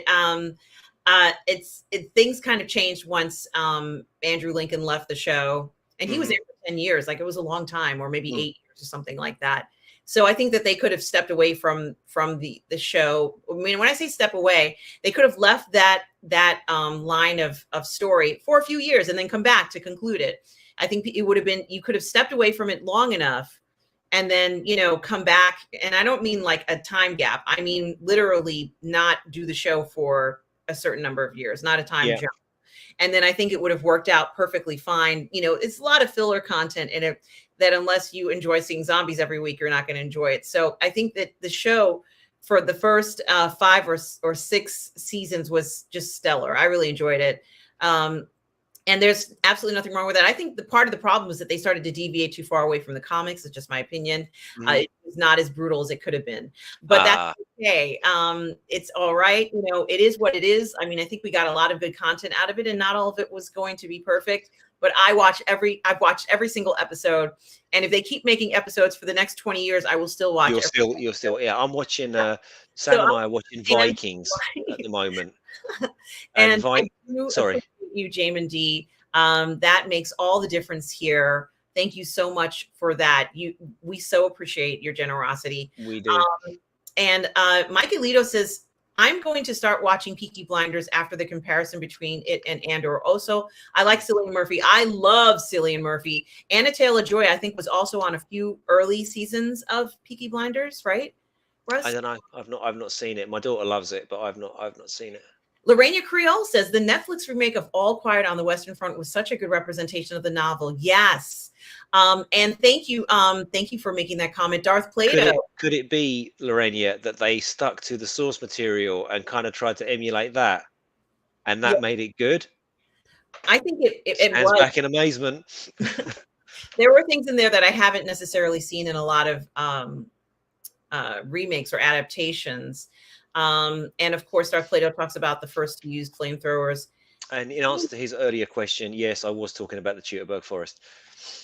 Yes, and seeing those flamethrowers, I have to tell you, that really freaked me out. I saw it, like I said, and yet I pat myself on the back for looking at things historically. And yet when I saw it in the drama, it had a completely different effect over me. So clearly, as far as I'm concerned, films are needed. We need this type of drama in some situations. I was absolutely terrified for those men who were permanently scarred from that. That, you're not ever going to recover from that type of an experience. It was just so horrific. Well, it was supposed to be the war to end all wars, wasn't it? It was so horrific. Of course, it wasn't. But I mean, that was industrial slaughter. Terrible. It was terrible. I saw some things in there, and I know it's not new or meant to be sensationalist. It wasn't meant to be sensationalist, but there were certain things that I saw in there that were depicted that shocked me. Even for, in 2022, it shocked me. And I think it was maybe just the look of disbelief on the soldiers' faces of what was happening to them, knowing what their fate would be, knowing how misled, I guess, they were in what was to come. Just the whole thing. Um, Perhaps one of the saddest parts was the fact that most of them spent, that not everybody could leave, I guess, their camps or whatever, wherever they were. And one guy managed to sneak out and go to a brothel. At least I think that's what happened, Russ. Okay, I Mhm. think that's what happened. One guy managed to go out and go to a brothel, and he grabbed this woman's clothing, and they're all kind of like, oh, a woman wore this, and they most of them are 19, 20. They've never even been with a woman. I mean, this is 19 whatever. They've never even been with a woman, probably never even seen a woman or anyone, and they're so like starved for to be with someone that they're like literally have her clothes and they're like sniffing her clothes. Yeah. And I thought to myself, they're never going to see a woman. Like they're never going to have an experience with anybody, a man or anyone. They're not going to have any of those things that most people would experience intimately. Like no intimate moments for them, none. Yeah. um My granddad was 16. He ended up in the trenches at 16 years old and got gassed. He was with the Black Watch, and the gas gave him cancer, and he was dead before he left the trenches, kind of thing. I never met him. He died before I was born, but my mum told me that story. But just on that, have you seen that Peter Jackson? They shall not be forgotten, or they shall be remembered, or something like that. Which is he got a bunch of footage from the First World War, him and Weta Workshop, and colorized it, and it follows many stories throughout the First World War. And of course, the difference between that and Quiet on the Western Front is this is all real.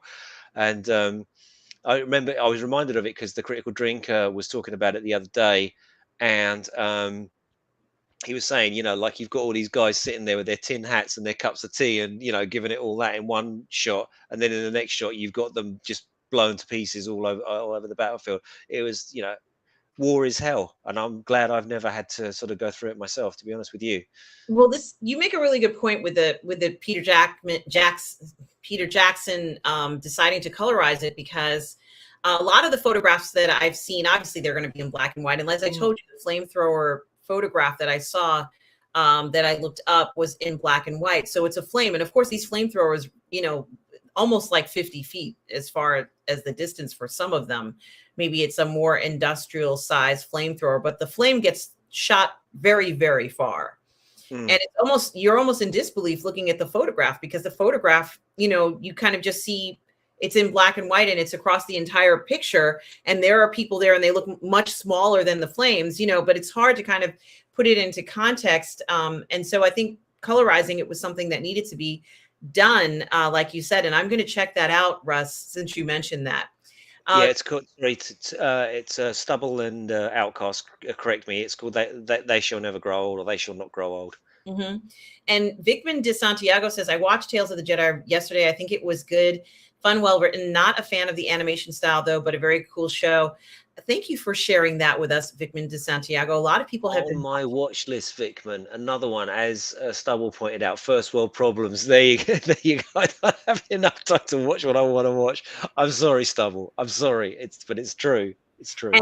And Six Scale Cantina says, just hit the like button, baby. Did you? And I say yes. Well, hello, Aries Tarrington of Six Scale Cantina, host of The Market Show, a huge 1/6 scale collector, a huge fan of Star Wars. Certainly do check out Six Scale Cantina, Aries Tarrington's show on YouTube, guys. He has a wonderful show. I've been on it a few times. Thank you for having me, Aries. Aries, I hope you are well today. So good to see you. And also Gasman Roy says Lewis Collins was also up for Bond before Dalton got it. He'd have made a good hard-nosed Bond. Yeah, he was actually what do you call it? The National Guard. So we used to be called the Territorial Army here, and SAS had a regiment in the TA, and I've got my mate staying with me at the moment. He's actually ex-army, and he was saying the SAS TA were pretty hard guys. It was difficult to get in, and Lewis Collins was actually in the SAS. He was a SAS reservist, so he kind of knew his way around. He was a hard man, but he only really ever had success in the professionals, and he didn't really do much after that. Shame he's passed away since. So It's a shame, when you see the potential in a lot of these creators and actors who could play a role like that, and Mhm. it doesn't get to fruition. Certainly, that is something to think about. And the Outcast Creative guys says we always welcome new creatives on our channel. If anyone has an interesting project they want to promote, drop us a line via Facebook, guys. So please do that, everybody. I have watched so many fantastic interviews and reports from the Outcast Creative on project that they are working on or that other people are working on. They certainly do.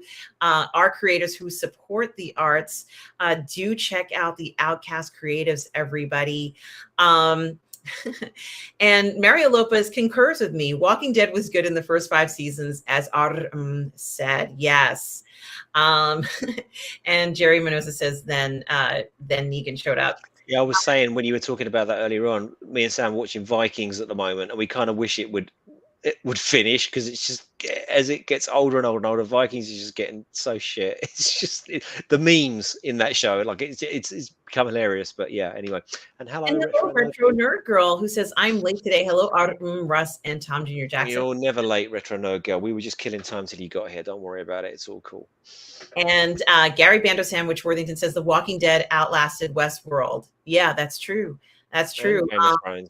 But I think they were able to adapt the show, and not only did they outlast it, but they started a separate show. Yeah, there was a spin-off. Hey, Fear the Walking Dead, right? So, and that one was on for a while, and then they had an additional. They're doing some sort of show with Daryl and Carol. It's Daryl and Carol who are going to be on this other show. So honestly, that's really like unbelievable that they're going to continue with that. And is Fear the Walking Dead any good? Because you said there was like a dip in quality of The Walking Dead. So is Fear the Walking Dead a prequel? No, it's not. It happens in another location. I'm pretty sure, and concurrent. You can help me, Mario. This episode, the show I'm talking about, starts off in California. So one takes place in Atlanta, more or less, Georgia, and the other one starts off in California. And I really liked the beginning of the one in California. They had this actor that I like. I can't remember his name. He's British, and he was fantastic in the show. But once he's kind of left the show, it warped into something else. And they brought in Morgan, who was in the first episode, the guy who kind of saves Andrew Lincoln. His name is, he's a famous British actor. His name is, God, what is his name? I don't know, because I haven't seen the show, so I've seen the first one, but it was so long ago. Yeah. Well, they brought him in, and he was so important, and he was in I have to look up his name. Is it Lenny James? Lenny James? I think it's Lenny James. I'd have to see a picture. It's not ringing any bells with me, but he's probably like one of those doyens like Alistair Petrie that's in everything, and you go, oh fucking hell, it's him. Yes, very much so. I can't. Oh, I turned off the Wi-Fi. That's why I can't do it. But anyway, the point is that he's a fantastic actor. He's been in a lot of television programming, as you mentioned, and he was in the first episode of The Walking Dead. Yes, it's Lenny James, and this is what the guy looks like. He was in Strike Back. He was in Strike Back. He was also in fucking Strike Back. Oh, see now why did we talk about Strike Back? I love Strike Back. Let's talk about Strike Back. Oh god, it is the best show in the whole world ever. Until it got crap. But there was first season starred your man, was in The Hobbit. Thorin. What's his name? Richard Armitage. And the first one was quite sort of, and Andrew Lincoln, funnily enough. In it. Yeah, Andrew Lincoln was in it as well. Yes. And it was quite sort of BBC-ish, quite spooksy, quite realistic, and was okay. It was based on a Chris Ryan book, I think. You know, he was also, we seem to be following an SAS theme today. But Chris Ryan was a guy that was in the SAS and was made famous by a mission that sort of went wrong, and then he became a novelist and he started to anyway. So the first season of Strike Back, quite realistic. Second season, third season, fourth season, they're like, F all of that. We are just going balls to the wall with nonsense. And Strike Back Project Dawn was prepared to give it a chance. I quite like this season season 2 of Strike Back. They just not know what they wanted to deliver, and it's almost like there's a timer on this show. So you've got two guys in it. You've got Sullivan Stapleton, he's an Australian actor playing a Navy SEAL, and you've got the DA from SVU, and I can't think of the actor's name, who does the best British accent I've ever heard an American do. He's absolutely fantastic because it's not just a British accent. He's got the British Army officer. What's the name of the school that they all go to? Famous school they all come out with this Sandhurst. Sorry. Sandhurst. That's right. Sorry. Yeah. He's got the accent, and he's nailed it down pat. Best I've ever heard. Anyway, so this show, and somebody's Jamin D's come on, Rona Mitra. Yeah, she was in it for a little while as well. Rough Rona Mitra. Oh, I wish she was my girlfriend. But basically, this show just delivers you every 7 minutes, actions, explosions, expository dialogue, naked people, action, explosion, dialogue, naked people. It just delivers it in spades. I can't remember the plot. Project Dawn was about some South African terrorists going to blow the world up. I don't know. I don't care. But Strike Back, loved it. But then Philip Winchester was the American actor. That's it. Winchester and Stapleton and all that lot, and that guy Lenny, they kind of all sort of finished. Yeah, they all finished their run, and they went offline for a bit, and then it came back, but it wasn't them. It was a whole new team, and the team had women in it, and they were kick-ass, and there's nothing wrong with that. I've written about that myself many times, but it wasn't the same. It wasn't this sort of boy zone, these two lads going on their adventures and blowing shit up and naked chicks. It was but while it lasted, I loved it. It's got 10 out of 10. Sorry, I just went No, I'm mad. glad because I went mad. I'm sorry. About things with Veterans Day coming up. I think it is pretty important. Lorena does say that All Quiet on the Western Front was brutally explicit about the horrors of World War I. Darth Plato says that it was German made, not Hollywood. Take notes, Hollywood. Jamin D talks about Death Note, a Japanese TV show from 2017. Was pretty good, also on Netflix. Is it an anime? Is Death Note an anime, or is this because for some reason I'm thinking of Death Note, but I'm putting it on the list. Let me just put here. Thank you, Jamin D. Jerry Minoza says of Strike Back. It sounds like an episode of Betty Hill. It kind of is, but with naked chicks and machine guns, I suppose. Yeah. Yeah, I this is very good. The Outcast creative Russ. I did think we could have had just one or two more scenes with the soldiers being in uniform. So that's very funny. Is that about All Quiet on the Western Front? I think he's talking to. So maybe they were thrust into the trenches in the film a bit quick. Maybe, I don't know. I haven't seen it yet, man. So yeah, there you go. That's your World War One stubble. Thank you. They shall not grow old. Yes, and also let's see. Yes, and Lorena talks about the chemical warfare that they did show. Whew. It is quite overwhelming thinking about this. But what I was going to say is, oh yes, Jamin D says another good horror show is Outcast 2017 from Robert Kirkman. Unfortunately, it got canceled, but very good, solid one season. Oh, okay. Well, Russ, we are nearing the time, I guess, essentially to end the show. After my Strike Back rant, which probably made no sense. I can't imagine what that must have been like to listen to. I apologize, everybody, but I really did love that show. I just want to know, are there any other okay, thank you, Jamin D. It is an anime, but there is a live action. Thank you, Jamin D.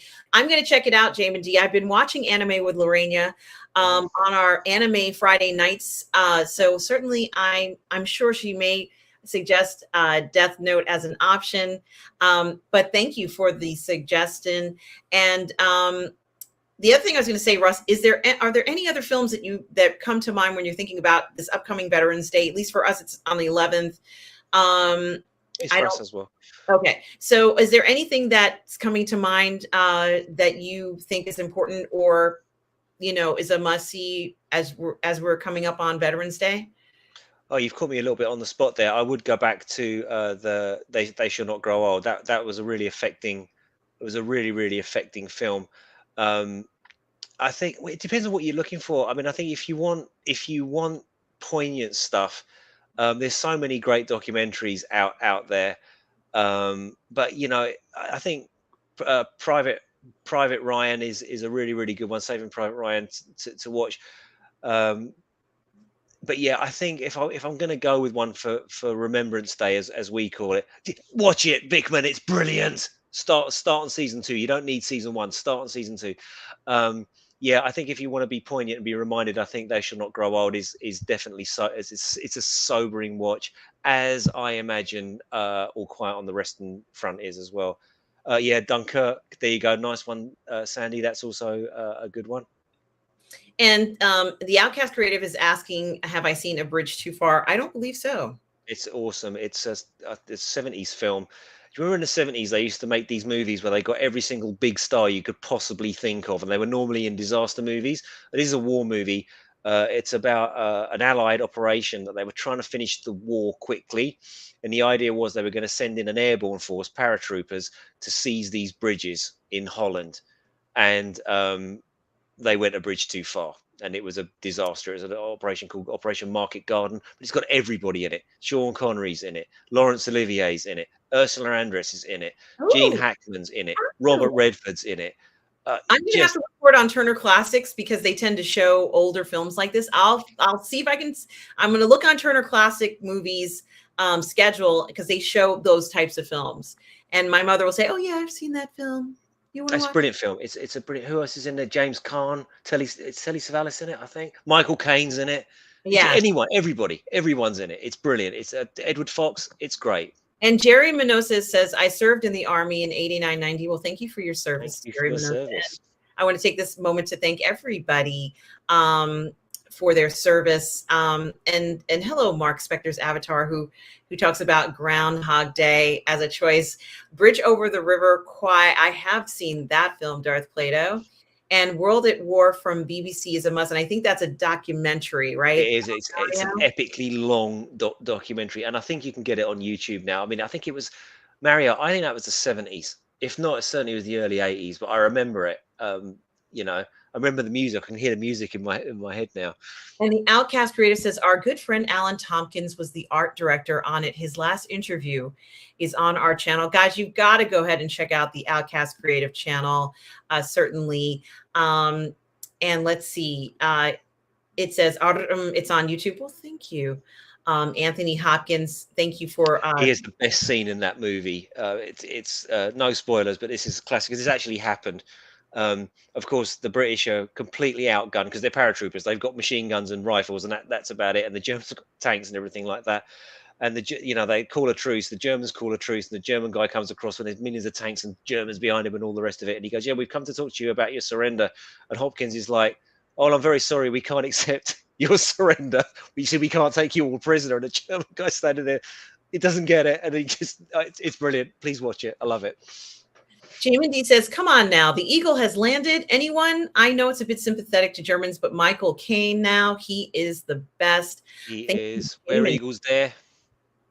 And Double says, if you want a lighter, good thriller, heist action, I suggest Where the Eagles Dare. Clint had a 100 death count in it. Certainly. So thank you guys for watching today. Russ, where can people find you? Well, normally on here, or I have a website that's 1,000 years out of date at russellwhitfield.com, and you can always drop me an email, as Darth Plato has done, and I apologize for not getting back to you, man. As I say, I've had a house full, and I've not been at the computer or at the telly, for that matter. Yeah, contact at russellwhitfield.com. But more importantly, where can people find you, RM? Well, guys, you can always find me here on Positive Fandom. We do our show at 10:30 a.m. on Sundays here, Eastern Standard Time, for the Sunday Brunch Show, where we invite everybody, all creatives and anybody, honestly, as welcome to do all the parlay and the fandom and whatever is on your mind. So please do come back next week for that. On Mondays, you can find me on the Post Geek Singularity for my show, Ladies of the PGS. Lorraine Creole will be on the show this week, so certainly do check that out at 6 p.m. Eastern Standard Time. You can sometimes find me on the 1/6 Scale Man Network, either on Say What or Uncivilized Scoundrels on Wednesdays and Thursdays. But Lorraine and I also have another show, Toxic Male Appreciation, on her Twitch channel on Thursdays at 5 p.m. Eastern Standard Time. On Fridays, you can find me on Midnight's Edge in the morning at 12 with Tom and Andre. And on Fridays or Saturday nights, you can find me streaming with Robert Meyer Burnett on our show, Midnight Musings on the Post Geek Singularity. And there's a lot more to come on this channel. This week, I'm going to be doing some watch parties. I don't know whether they're going to be live or not, but it's going to be of The Crown this week. The Crown is dropping, so it is kind of a big deal for me. I'm going to be watching The Crown like crazy. I'm so excited for this. Guys, certainly do contact Russ here with his link to find out more about his work.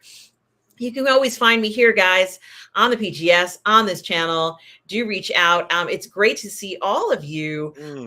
Certainly, I am great. Just, yes, the Outcast, yes. This season will be good. It's somewhat controversial, guys. Princess Diana, I saw a picture of it, so yeah. Oh, I wonder what they're going to do with that. I've never seen the show, but I've heard it's all kind of awesome. But it's not on my watch list. I've got too many to watch, as Stubble pointed out. And one thing I was going to say is certainly do check out my channel, Positive Fandom, right here for my review of seasons 1 through 4 and the preview for season 5, which I did. Yes, Mary Sullivan, we will be covering season 5 of The Crown. Don't you worry. It will be covered.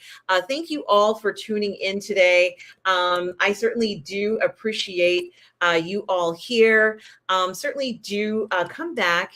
And for everybody out there, no matter where you are, no matter what you're doing, always remember, wherever you are in the galaxy, to always please be kind, guys. Thanks so much, everyone. Cheers, cheers. Bye-bye now.